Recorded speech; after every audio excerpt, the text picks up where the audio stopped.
everyone. Welcome to another Pro Charts video. My name is Lawton Ho here with Verified Investing, and I hope you all had a great weekend. We're going to be talking a little bit about stocks today and how the market is actually moving. Let's hop right into it. Before I do that, please consider liking and subscribing to our YouTube channel. It really helps us out a lot. And comment down below what you want to see next out of us. That being said, let's go and start with the S&P.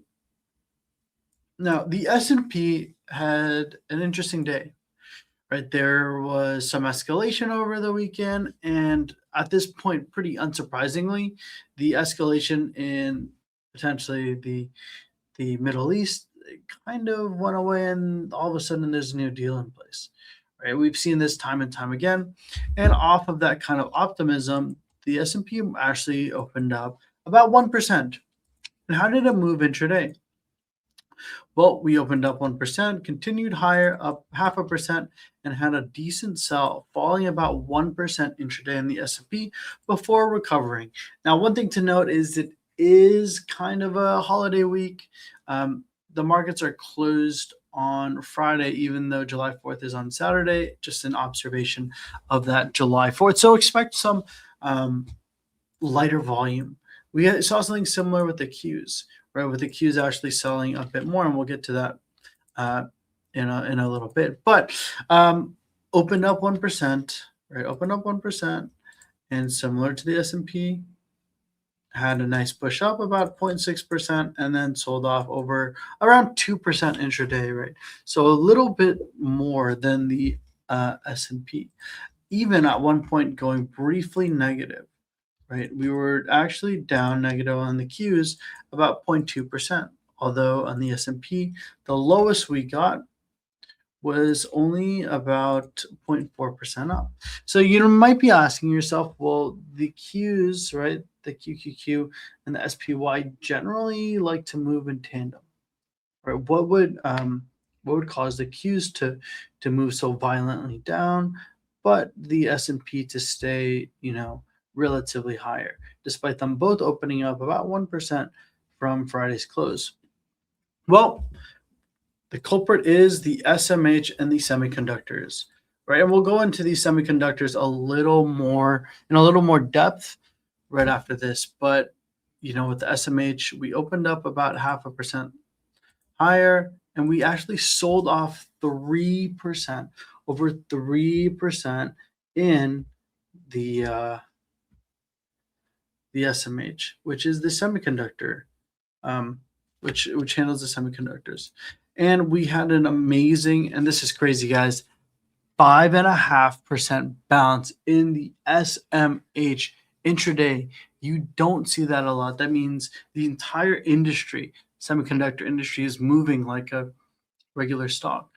And we can go take a look at stocks like NVIDIA to start with, and kind of analyze that chart, and we can get a better sense of what happened. So NVIDIA, with the rest of the market, good news, potentially a deal, opened up 0.7%, pushed up about 1%-ish, and had about a 3% intraday fall. For me, on NVIDIA, if it were to continue to fall, say tomorrow, this was the day tradable level, right? This gap fill, but it never quite hit there on NVIDIA. Maybe you consider looking around 185. There's a lot of consolidation, as you can see all around here. This 185 level should provide some support for NVIDIA. On AMAT, this a huge, absolutely huge move on the stock already, pushing through all-time highs. So we opened up a little bit higher, about 1.5%, and it got a couple analyst upgrades. Well, it was 5% away from this gap fill from previous all-time highs. Now let's see what happened once it reached there. So initially it chopped around there, right? Chopped around that previous all-time high and just went off to the races, pushing up another 6%. Now it's come in a little bit now, about 2% from its highs, but the stock continues to push up, making new all-time highs. Now, for me, looking at a stock like this that's almost gone parabolic, I'm looking for levels of resistance. Previous levels to potentially find some resistance levels looking at trend lines. And the trend line that I kind of came up with is this one. So you see you got pretty close to that trend line here, about 715, got as high as 708. It's about 1% away. But let's say AMAT closes around here and continues to push higher into that trend line.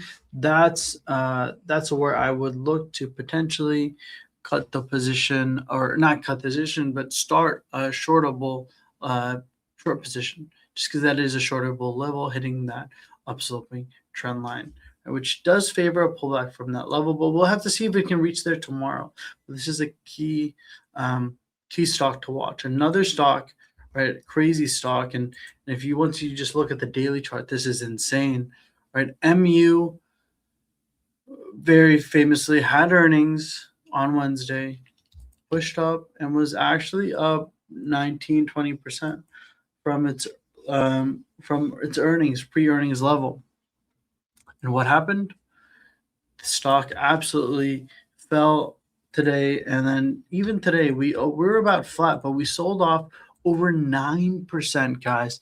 9% intraday, which is what's caused the massive amount of fluctuations in the SMH. Sold off about 9% today, but if you take a look at where it is now, look at this amazing bounce on the SMH, about a 9, almost 10% bounce to the upside from those lows on MU, actually filling the gap from earnings. Right, and if we take a look, go a little closer, see what it did at those earnings gaps, it looks like it did get a small little bounce, 0.5%, sold off an additional 2%, and then off to the races to the upside. And this is not, terribly uncommon with these kind of holiday weeks. You're expecting a little bit of a lower volume, right? So, yeah, but this is absolutely incredible here on Micron. Let's say Micron continues to push higher. Well, of course, a couple levels of resistance. I'm looking at the pivot high from Friday, the gap fill from the day after earnings, and then double top, right? These are my next basically 3 shortable levels for the stock. For an area to buy, let's say tomorrow we open up here. If we came down even to the lows of today or the lows of like that earnings day, or if you want to look for an additional level below that, around 981, that gap fill, you're likely to find some support there. And the last stock that was kind of insane in its movements was SanDisk, right? SanDisk, Micron, AMAT have been huge movers, but if we just take a look at this chart here on SanDisk and scroll out a little bit from its lows, even from its lows in March, right? It's up over 285%. Basically a meme stock at this point, as we understand the demand for memory is so there's so much of it, right? There's abundance of it. But anyways, SanDisk started the day flat and actually sold off about 9.5%, similar to Micron. And the level for support was that gap fill here from just from last week. So let's say SanDisk, now that it's had this nice bounce, starts to sell off tomorrow. What is the level I'm going to target? Well, potentially look for a bounce here around 1,861, and at a broader level, you have a lot of price action here around this $1,800 level. There's a gap fill here around 1,643. So plenty of different levels that you could potentially find support on SanDisk, but